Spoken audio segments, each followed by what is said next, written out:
It started with little things, unremarkable on their own, but together, they felt like the steady hum of warning bells. Ellen had always been an open book, or so I thought. She used to share every detail of her day, but lately, her stories were riddled with half-truths or absent altogether.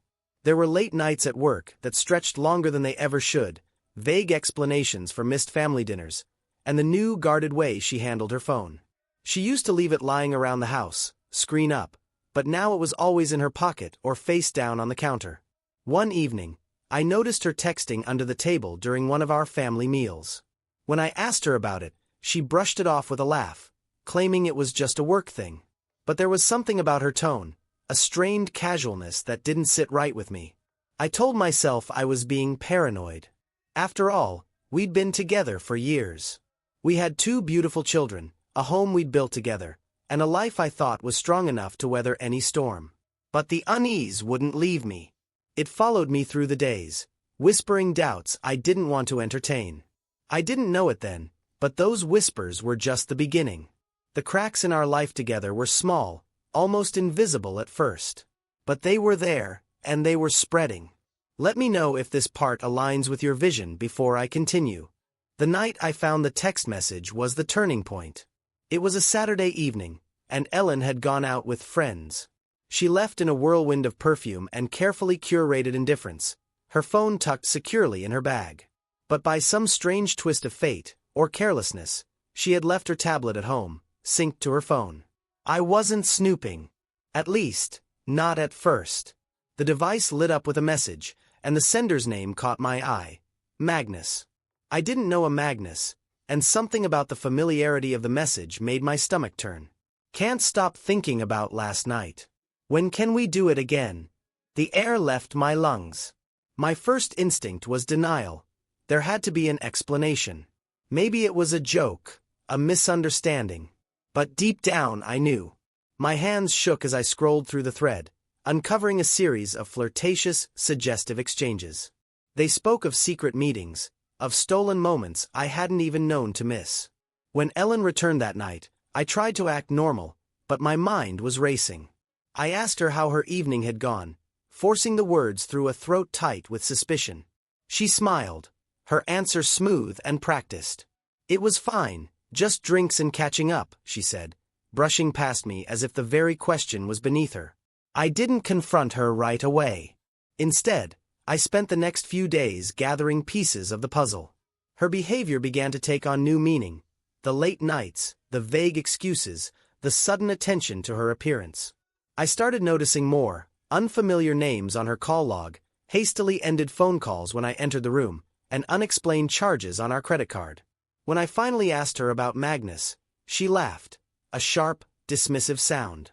"Oh, him," she said, waving a hand as if brushing away an annoying fly.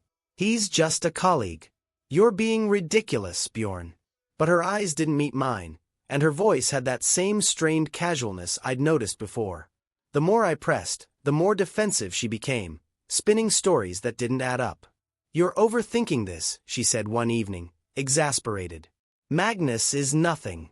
Why are you so paranoid?" It was gaslighting, plain and simple, though I didn't realize it at the time. I started to doubt my own instincts, wondering if maybe I was the one creating problems where none existed. But the evidence was piling up, and the truth became harder to ignore. One night, while she was out again, I opened her tablet and saved screenshots of the messages to a folder. I felt sick doing it, as if I were violating some unspoken trust. But hadn't she done that first? I wanted to believe her lies, to cling to the life we'd built together. But the cracks in our marriage had widened into chasms, and there was no escaping the truth staring back at me. Her betrayal was no longer just a suspicion, it was a fact. And now, I had to decide what to do about it. The confrontation came sooner than I had planned. I had intended to gather more evidence, to be absolutely certain before I accused her. But one evening, as Ellen casually texted on her phone while we sat in the living room, I felt something snap inside me. I couldn't keep pretending everything was normal. "Ellen," I said, trying to keep my voice steady, though my heart pounded in my chest. "Who is Magnus?" Her fingers froze mid-text, and for a moment, she looked caught off guard. But then she recovered, slipping on that infuriatingly calm facade. I told you, he's a colleague. We work on projects together. Why are you so hung up on this? I took a deep breath and pulled out my phone, where I had stored the screenshots. Then why does a colleague text you things like this? I asked, holding the screen up to her. Her face went pale, and for a split second, I saw fear in her eyes. But just as quickly, it was replaced by indignation. You went through my messages, she said, her voice rising. That's a gross invasion of privacy, Bjorn. How dare you? I didn't have to go through them, I said, my voice firmer now. You left your tablet at home. It synced automatically. So don't make this about me. Explain these messages, Ellen. Explain how this is just work-related. She hesitated, her composure cracking. Fine, she said, crossing her arms. Yes, I've been seeing Magnus. But it's not what you think.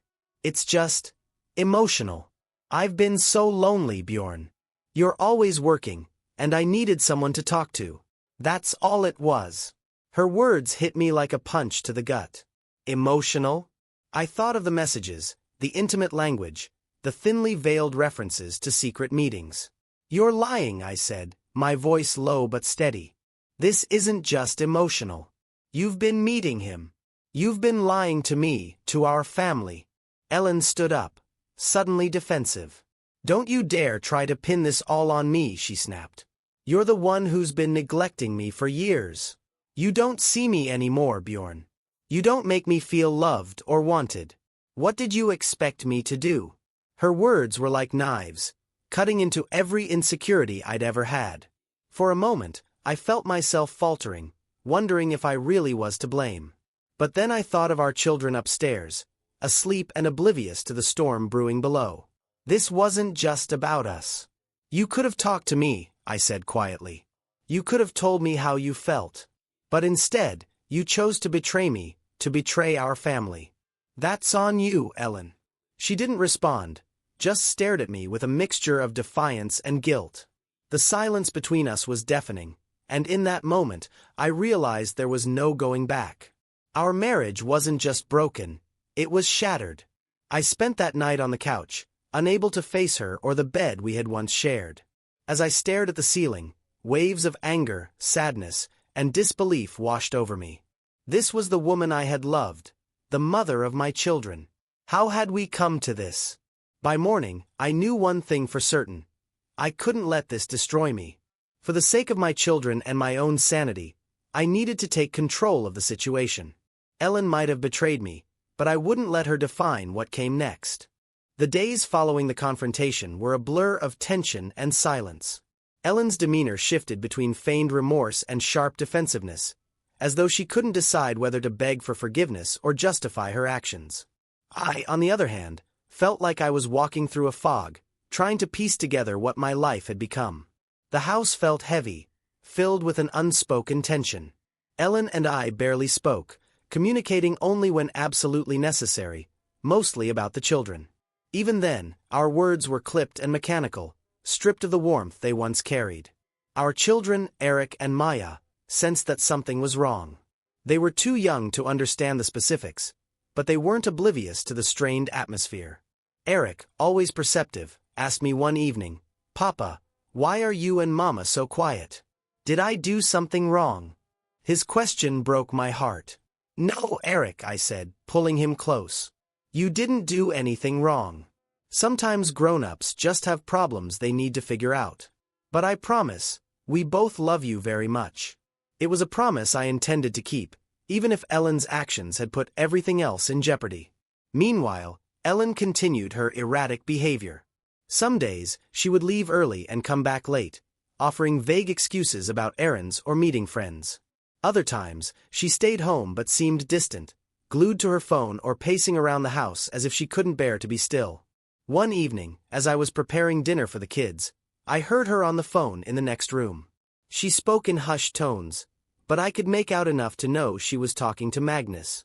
The betrayal hit me all over again, fresh and raw. When she came into the kitchen, I couldn't hold back any longer.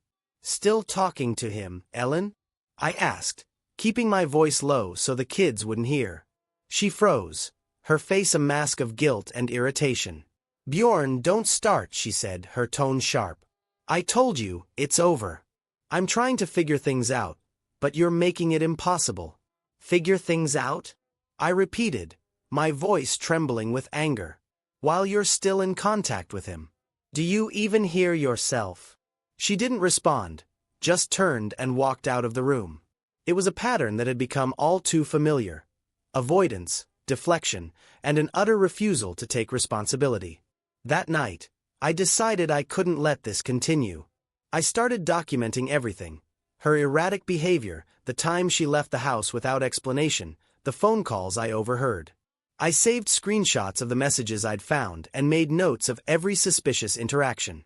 It felt cold and calculating, but I knew I had to protect myself and, more importantly, our children. If this turned into a legal battle, and I was increasingly certain it would, I needed to be prepared. Despite everything, a part of me still mourned the life we'd built together. I didn't want to rip our family apart, but Ellen's choices left me no other option. The woman I had loved, the woman I had trusted implicitly, was gone.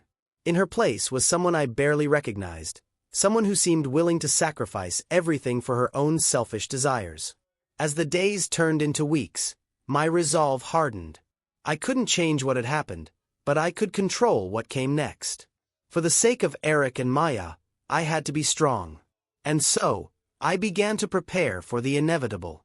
By the time I decided to consult a lawyer, it felt like I had been living in limbo for months. Ellen's betrayal had turned our home into a battlefield, though most of the fighting was silent. The tension between us was palpable, a constant undercurrent that affected everything. The way we spoke, the way we moved around each other, and even the way we parented. One evening, after the kids were asleep, I sat down at the dining table with a notepad and pen. I started making a list. The messages from Magnus. Her erratic behavior. The time she left the house without explanation. Her phone calls and secretive actions. The list grew longer than I expected, each point a reminder of how far things had spiraled. It wasn't just about the betrayal anymore. It was about the impact it was having on our children. Eric was quieter than usual, and Maya had started waking up at night, asking for both of us to be in her room. The next day, I scheduled an appointment with a lawyer. I chose someone with experience in family law, someone who could guide me through what I knew would be a painful process.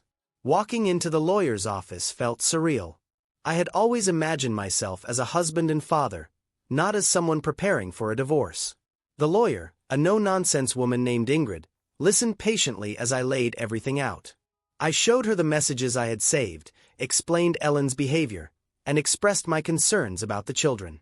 "You've done the right thing by documenting everything," Ingrid said, her tone professional but empathetic. "It's clear you're prioritizing your children, which will work in your favor. But you need to be prepared. This won't be easy. Custody battles rarely are, especially when emotions run high." I nodded, though the thought of a custody battle filled me with dread. "I don't want to take the kids away from her," I said. "I just want to make sure they're safe and stable. That's my priority." Ingrid gave me a reassuring smile. "And that's exactly how we'll approach this. You've already started laying the groundwork. Now, we'll make sure you're in the strongest possible position." Over the next few weeks, I immersed myself in preparations. I opened a separate bank account and started setting aside money for legal fees and future expenses.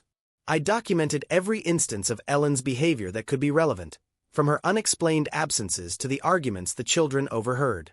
At the same time, I tried to shield Eric and Maya from the worst of the fallout. I spent more time with them, taking them to the park, helping with homework, and doing my best to maintain a sense of normalcy. But it wasn't always easy. There were nights when Maya would cry herself to sleep or Eric would ask why Mama and Papa weren't happy anymore. One evening, as I was tucking Eric into bed, he looked up at me with wide, innocent eyes. "Papa, are you and Mama going to stay together?" I froze, caught between the urge to protect him and the need to be honest. "We both love you and Maya very much," I said carefully. "But sometimes, grown-ups have problems they can't fix. No matter what happens, you'll always have us both. That's a promise." He nodded, though his expression was somber. It broke my heart to see him like that, to see the impact Ellen's choices had on him. Meanwhile, Ellen's behavior became increasingly erratic. Some days, she acted as though nothing had happened, trying to make small talk or suggesting we do something as a family. Other days, she was cold and distant, retreating into her own world. I tried to keep my distance, focusing on the kids and the preparations for the legal battle ahead. One night, Ellen cornered me in the kitchen. "So, what's your plan, Bjorn?" she asked, her tone icy. "Are you just going to play the victim forever?" I looked at her, stunned by the audacity of her words. "My plan," I said slowly, "is to protect our children and give them the stability they deserve." "Something you seem to have forgotten." Her face hardened, but she didn't respond. Instead, she turned and walked away, leaving me alone with my thoughts. The divorce papers were ready within weeks, and serving them to Ellen was one of the hardest things I'd ever done. When she saw the envelope, her face went pale, and for a moment, I thought she might cry. But then her expression shifted to anger. "So this is it," she said, holding up the papers. "You're just giving up on us?" "No, Ellen," I said, my voice calm but firm. "You gave up on us the moment you chose to betray our family. This is me taking control of what's left." She didn't say anything, just slammed the envelope down on the table and walked out of the room.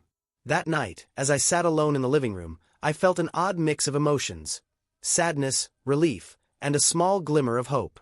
The road ahead wouldn't be easy, but for the first time in months, I felt like I was moving forward.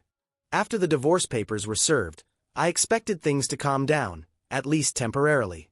I thought Ellen would take some time to process the situation and perhaps attempt to reconcile with the reality of what she'd done. Instead, her behavior became even more erratic, forcing me to confront just how far she was willing to go to protect her version of the story. One morning, a week after the papers were served, Ellen left the house in a rush. She claimed she had a meeting, but it was the same vague excuse she'd used countless times before. As she sped off, something nagged at me: her tone, her urgency. I had grown so accustomed to her deceit that even the smallest inconsistency set off alarms. On a whim, I decided to follow her. It felt wrong, like a betrayal of my own principles, but I needed to know the truth for myself. I kept a safe distance as she drove through the town, eventually pulling into the parking lot of a small cafe on the outskirts. I watched as she stepped out of the car, glancing around nervously before entering the cafe. Minutes later, Magnus walked in. It wasn't just the sight of him that gutted me, it was the way she lit up when she saw him. The smile she gave him was one I hadn't seen in years, full of warmth and affection. I sat in my car, frozen, as I watched them through the window. They sat close, their conversation animated, her hand occasionally brushing his arm. It was clear this wasn't some casual work meeting. I drove away before I could see more. I didn't need additional proof. I had all the confirmation I needed. My heart was pounding, my hands gripping the steering wheel so tightly they ached. Anger, betrayal, and sadness swirled together, threatening to overwhelm me. That evening, I confronted Ellen once again. "I saw you today," I said, my voice steady but low. She looked at me, her expression unreadable. "What are you talking about?" "At the cafe," I said, leaning forward slightly. "With Magnus. You didn't even bother to hide it this time." Her face twisted, a mix of guilt and defiance. "Why were you following me, Bjorn?" she demanded, sidestepping my accusation. "That's insane. You're obsessed with this." "I don't need to follow you to see what's right in front of me," I snapped. "Stop lying, Ellen. Just stop. You've already destroyed what we had. Don't make it worse by insulting my intelligence." For a moment, she seemed to falter. Her shoulders sagged, and I thought she might finally admit the truth. But then her defensiveness returned. "I was meeting him to tell him it's over," she said, her tone clipped. "I wanted to do it face to face." "Is that a crime now?" The lie was so blatant, so transparent, that I didn't even bother responding. Instead, I walked away, leaving her standing in the kitchen. The next few weeks were a whirlwind of legal proceedings and emotional upheaval. Ellen's lies began to unravel further, revealing depths of betrayal I hadn't even considered. One day, While reviewing financial records with my lawyer, Ingrid, we discovered unauthorized withdrawals from our joint account. Thousands of kronor had been funneled into expenses I couldn't account for. Dinners, gifts, even a weekend getaway that coincided with one of Ellen's so-called work trips. "She's been funding her affair with our money," Ingrid said, her voice heavy with disapproval. "This will strengthen your case, Bjorn, especially if you're seeking custody." I felt a surge of anger, but also relief. For months, I had felt like I was losing my grip on reality, questioning whether I was overreacting or imagining things. Now I had proof, not just of her infidelity, but of her utter disregard for the life we had built together. Despite everything, I tried to keep the children out of the conflict as much as possible. Eric and Maya were my anchor, the reason I got up every morning and kept fighting. I focused on creating a stable, loving environment for them, even as the world around us seemed to crumble. But Ellen's behavior grew increasingly erratic. She started picking fights over trivial things, accusing me of turning the kids against her, and even claiming that I had been the unfaithful one. Her lies were so outrageous, so transparently self-serving, that I didn't know whether to laugh or cry. One evening, after another heated argument, she stormed out of the house, slamming the door behind her. The kids were in their rooms, but I knew they had heard. Eric came downstairs a few minutes later, his face pale and worried. "Papa, is Mama mad at us?" he asked. "No, Eric," I said, pulling him into a hug. "She's not mad at you. She just needs some time to think. Everything's going to be okay. I promise." But as I held him, I felt the weight of that promise pressing down on me. I couldn't control Ellen's actions, couldn't undo the damage she had done. All I could do was try to shield my children from the fallout and hope that, in time, we could heal. The custody battle began in earnest a few weeks after the financial revelations came to light. Ingrid had warned me that it would be emotionally taxing, but I wasn't prepared for the lengths Ellen would go to twist the narrative. The first hearing was an exercise in restraint. Ellen's lawyer painted her as a misunderstood, overwhelmed mother who had simply made mistakes in a moment of vulnerability. They emphasized my long work hours, implying that I had neglected her and the children, forcing her to seek solace elsewhere. It was a calculated attack, one designed to sow doubt about my ability to provide a stable, nurturing environment for Eric and Maya. I sat there, jaw clenched, as Ellen recited half-truths and outright lies with an air of wounded dignity. When it was my turn to speak, I focused on the facts. I presented the evidence Ingrid and I had meticulously gathered, the messages, the financial records, the inconsistencies in her behavior. I didn't stoop to personal attacks or try to humiliate her. My priority was clear: protecting my children and ensuring their well-being. As the hearings progressed, the tension between Ellen and me escalated. At home, our interactions became more strained. She accused me of turning the court against her, of poisoning the children's minds. "You're trying to ruin me, Bjorn," she hissed one evening, her voice trembling with anger. "No, Ellen," I said calmly. "I'm trying to save our kids from the chaos you've created." Her response was to storm out of the house, a move that had become all too familiar. This time, however, she didn't return until the following morning. When she walked through the door, looking disheveled and unapologetic, I knew I had to escalate my efforts. Ingrid suggested involving a child psychologist to assess the situation and provide a neutral perspective on what was best for Eric and Maya. It was a difficult decision, but I agreed. The psychologist spoke with the children individually, asking gentle, open-ended questions about their feelings and experiences. Eric, ever observant, opened up about the arguments he had overheard and the nights when Ellen hadn't come home. Maya, though younger and less articulate, expressed her fear of the tension in the house. Their testimonies, though heartbreaking, reinforced my resolve. Meanwhile, Ellen's behavior became increasingly desperate. She started making wild accusations, claiming I was emotionally abusive and incapable of caring for the children. At one point, she even suggested that I had manipulated the financial records to frame her. Ingrid, however, was prepared for every twist. She countered each claim with calm, irrefutable evidence, dismantling Ellen's arguments piece by piece.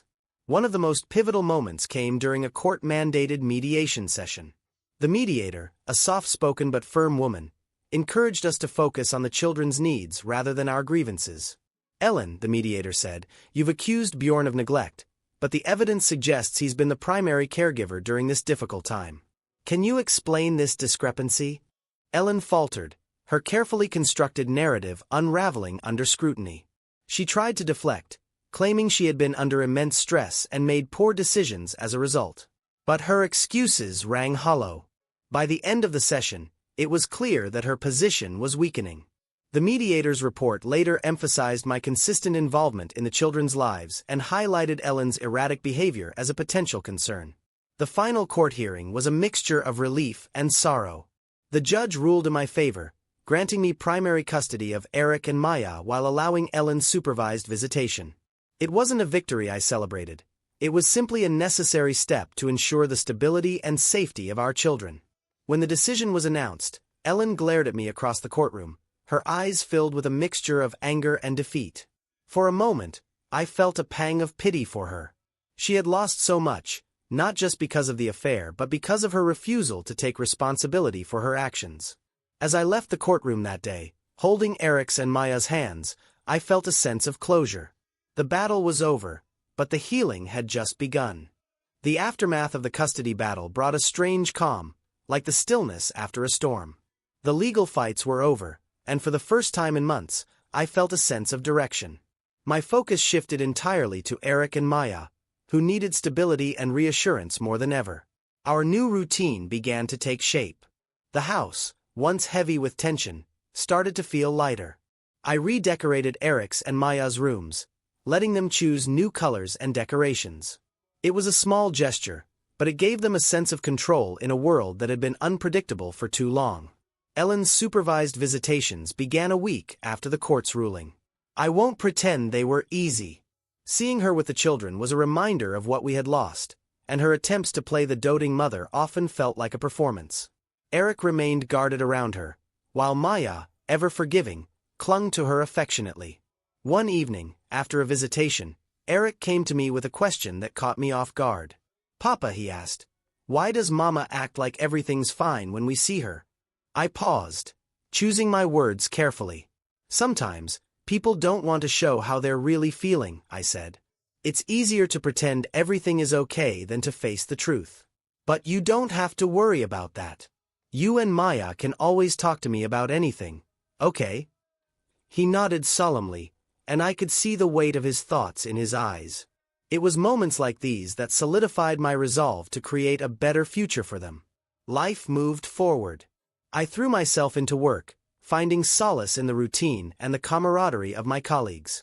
Freja, in particular, became an unexpected source of support. What started as friendly conversations over coffee evolved into something deeper. She had a way of listening that made me feel understood, her presence a reminder that kindness and connection still existed. One evening, after a long day at work, Freja stopped by with dinner. The kids were thrilled to see her. They had grown fond of her over the weeks, and her easy rapport with them warmed my heart. As we sat together, the four of us laughing over Maya's insistence that her spaghetti looked like a dragon, I realized how far we had come. The shadow of Ellen's betrayal no longer loomed as large. Freja didn't push or pry about my past. Instead, she simply offered companionship, her steady presence a balm to the wounds I was still healing from. Over time, our friendship began to blossom into something more. It wasn't rushed or dramatic, just a natural progression of two people finding comfort in each other.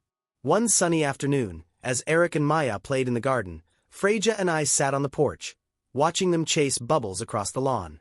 "You're doing an amazing job with them, Bjorn," she said softly. I looked at her, the sincerity in her eyes filling me with a mix of gratitude and hope. "I'm trying," I admitted. "Some days, it feels like I'm just figuring it out as I go." "That's all any of us can do," she said, her smile reassuring. For the first time in what felt like forever, I allowed myself to imagine a future that wasn't defined by betrayal or pain. A future where Eric and Maya could grow up surrounded by love and stability, and where I could finally find peace. Months later, as we celebrated Eric's birthday with a small gathering of friends and family, I looked around at the life we had built. The scars of the past hadn't disappeared, but they no longer defined us. Ellen had become a distant figure, her visits growing less frequent as she struggled to rebuild her own life. I wished her no ill will, but I also knew that our paths had diverged for good.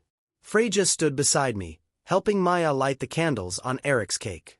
The laughter of my children filled the room, a sound that had once felt impossible to hear again. In that moment, I realized that while the journey had been painful, it had led me to a place of strength and resilience. The betrayal that once threatened to break me had instead become the catalyst for a new beginning, a life defined not by what I had lost, but by what I had gained. And for that, I was deeply, profoundly grateful.